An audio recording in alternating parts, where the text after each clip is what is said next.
100 سے زیادہ اراکین بلدیہ مہاراشٹرا میں ہے، گجرات میں اراکین بلدیہ، مدھیہ پردیش میں اراکین بلدیہ، کرناٹکا میں اراکین بلدیہ، اتر پردیش میں مجلس کے اراکین بلدیہ۔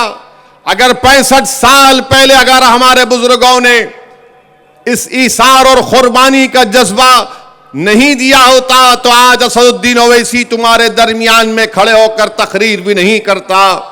اگر ہمارے بزرگوں نے محنت کی، قربانی کی، تو آج اسد الدین اویسی تمہارے درمیان میں کھڑا ہو کر تمہارے دلوں میں چھپے ہوئی تکلیف کو بے خوف ہو کر بیان کرتا ہے۔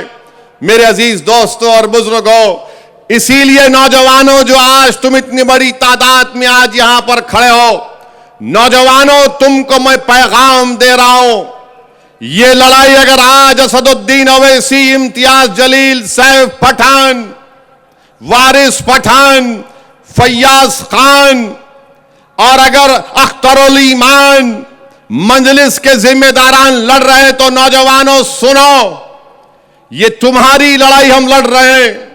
اگر میری آواز معصوم اسکول کے بچوں کو پہنچ رہی ہے تو سنو میرے بیٹے اور بیٹیوں، یہ لڑائی مجلس تمہارے مستقبل کے لیے لڑ رہی ہے۔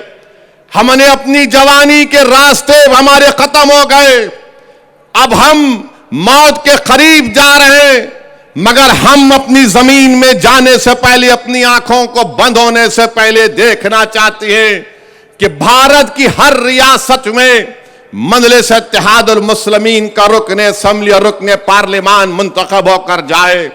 ہماری زندگی کا مقصد یہ کی ہے ہمارے بچوں اور بیٹیوں، میرے نغیور نوجوانوں، ہماری لڑائی یہ کی ہے کہ جب تم زندگی، اصل زندگی میں قدم رکھو گے تو تم ان ناانصافیوں کا سامنا نہیں کرو گے، بلکہ تم کو عزت کی نگاہوں سے تمہارے وہ تمام جائز مطالبات تم کو ملیں گے۔ یہ لڑائی مجلس لڑ رہی ہے۔ اگر 65 سال پہلے ہمارے بزرگ ڈر کر بیٹھ جاتے تو یاد رکھو کیا ہوتا۔ میرے عزیز دوستوں اور بزرگوں، آج مجلس کا نیشنل کنونشن ہوتا ہے، ایک ریاست، 2 ریاست نہیں، 16 پردیسوں سے مجلس کے نمائندے آتے ہیں۔ اگر آج سے 28-29 سال پہلے اگر اسد الدین اویسی کو یا ممتاز خان کو اگر کوئی کہہ دیتا مجلس کا ایک قومی کنونشن ہوگا اور 16 ریاست سے مجلس کے نمائندے آئیں گے تو ممتاز خان اور اسد الدین اویسی مسکرا کر کہتے ہوں گے کہ ارے تم کیا بکواس کر رہے ہو، مگر الحمدللہ میں سلام کرتا ہوں میرے تمام مجلس کے رفقاؤں کو جن کے حوصلے اور عزم نے مجھے یہاں تک لے کر آیا۔ میں شکریہ ادا کرتا ہوں میرے سیاسی سفر میں جو تمام اراکین مجلس کے غیور اراکین نے میرا ساتھ دیا، میں ان کا شکریہ ادا کرتا ہوں۔ میری خوش قسمتی ہے کہ اللہ نے مجھے اکبر الدین اویسی جیسا ایک بھائی بھی دیا جس کے حوصلے اور عزم میں کبھی کمی نہیں آتی۔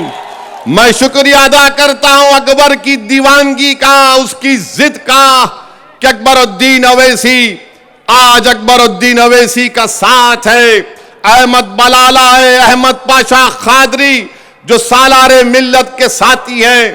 میں شکریہ ادا کرتا ہوں میرے بھائی اختر الایمان کا کہ 2015 میں ہماری پہلی ملاقات ہوئی تھی اور آج اختر الایمان نے بہار کے کونے کونے میں مجلس اتحاد المسلمین کو مضبوط کر دیا۔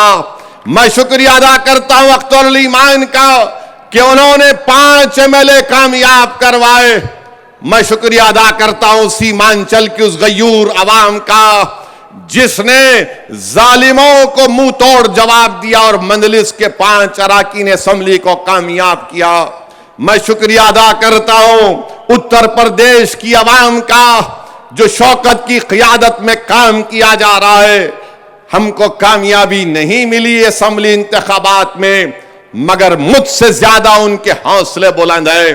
میں سلام کرتا ہوں مہاراشٹرا کی سرزمین پر بسنے والے آپ غیور عوام کا جنہوں نے اورنگ آباد میں 21 سال کے شیو سینا کے MP کو ہرا کر امتیاز جلیل کو اپنا MP بنایا۔ میں سلام کرتا ہوں مہاراشٹرا کی سرزمین پر بسنے والے غیور عوام کو جنہوں نے مالیگاؤں اور دھولیا سے مجلس کے رکن اسمبلی کو کامیاب کیا. میں اللہ کا شکر ادا کرتا ہوں کہ اللہ نے امتیاز جلیل جیسے مجھے ایک ساتھی کو عطا کیا. میں اللہ کا شکریہ ادا کرتا ہوں کہ اللہ نے مجھے ڈاکٹر غفار قادری جیسے ایک شخص کا ساتھ مجھے نصیب ہوا.